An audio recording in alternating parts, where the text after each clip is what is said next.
ಶ್ರೀ ಚಲುವರಾಯ ಸ್ವಾಮಿ ಇವರನ್ನು ನೂತನ ಸಚಿವರಾಗಿ ಅಧಿಕಾರ ಪದದ ಮತ್ತು ಗೌಪ್ಯತಾ ಪ್ರಮಾಣ ವಚನವನ್ನು ಸ್ವೀಕರಿಸಲು ವೇದಿಕೆಗೆ ಆಹ್ವಾನಿಸುತ್ತೇನೆ.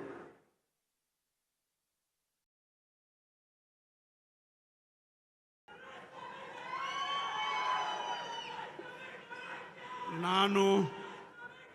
ಎನ್ ಚಲುವರಾಯ ಸ್ವಾಮಿ ಎಂಬ ಹೆಸರಿನ ನಾನು ಕಾನೂನಿನ ಮೂಲಕ ಸ್ಥಾಪಿತವಾದ ಭಾರತದ ಸಂವಿಧಾನದ ವಿಷಯದಲ್ಲಿ ನಿಜವಾದ ಶ್ರದ್ಧೆ ಮತ್ತು ನಿಷ್ಠೆಯನ್ನು ಹೊಂದಿರುತ್ತೇನೆಂದು, ನಾನು ಭಾರತದ ಸಾರ್ವಭೌಮತ್ವವನ್ನು ಮತ್ತು ಅಖಂಡತೆಯನ್ನು ಎತ್ತಿಡಿಯುತ್ತೇನೆಂದು ಮತ್ತು ಕರ್ನಾಟಕ ರಾಜ್ಯದ ಮಂತ್ರಿಯಾಗಿ ನನ್ನ ಕರ್ತವ್ಯಗಳನ್ನು ಶ್ರದ್ಧಾಪೂರ್ವಕವಾಗಿ ಮತ್ತು ಅಂತಃಕರಣ ಪೂರ್ವಕವಾಗಿ ನಿರ್ವಹಿಸುತ್ತೇನೆಂದು ಭಯ ಅಥವಾ ಪಕ್ಷಪಾತವಿಲ್ಲದೆ, ರಾಗ ದ್ವೇಷವಿಲ್ಲದೆ ಎಲ್ಲ ಬಗೆಯ ಜನರಿಗೆ ಸಾಂವಿಧಾನಿಕ ಮತ್ತು ಕಾನೂನಿಗೆ ಅನುಸಾರವಾಗಿ ನ್ಯಾಯವಾದದ್ದನ್ನೇ ಮಾಡುತ್ತೇನೆಂದು ದೇವರ ಹೆಸರಿನಲ್ಲಿ ಮತ್ತು ನನ್ನ ಅಜ್ಜನ ಹೆಸರಿನಲ್ಲಿ ಪ್ರಮಾಣ ಮಾಡುತ್ತೇನೆ. ಶ್ರದ್ಧಾಪೂರ್ವಕವಾಗಿ ಪ್ರತಿಜ್ಞೆ ಮಾಡುತ್ತೇನೆ ಎಂದು ನಾನು ಎನ್ ಚಲುವರಾಯ ಸ್ವಾಮಿ ಎಂಬ ಹೆಸರಿನ ನಾನು ಕರ್ನಾಟಕ ರಾಜ್ಯದ ಮಂತ್ರಿಯಾಗಿ ನನ್ನ ಪರ್ಯಾಲೋಚನೆಗೆ ತರಲಾಗುವ ಅಥವಾ ನನಗೆ ತಿಳಿದು ಬರುವ ಯಾವುದೇ ವಿಷಯವನ್ನು ರಾಜ್ಯದ ಮಂತ್ರಿಯಾಗಿ ನನ್ನ ಕರ್ತವ್ಯಗಳ ಯುಕ್ತ ನಿರ್ವಹಣೆಗೆ ಅಗತ್ಯವಾಗಬಹುದಾದ ಸಂದರ್ಭದಲ್ಲದೆ ಅನ್ಯಥಾ ಯಾರೇ ವ್ಯಕ್ತಿಗೆ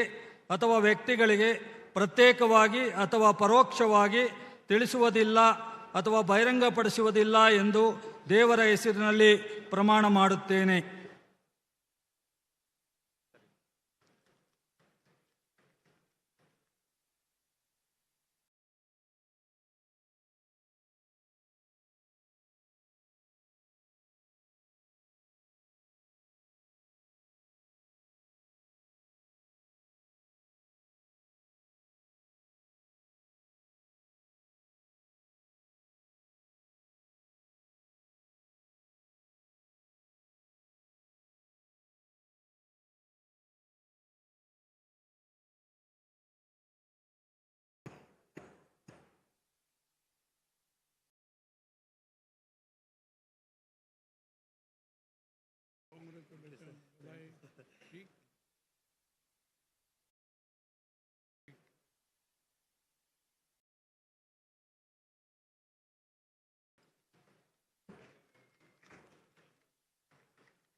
ಶ್ರೀ ಲಕ್ಷ್ಮಣ್ ಸವದಿ ಅವರ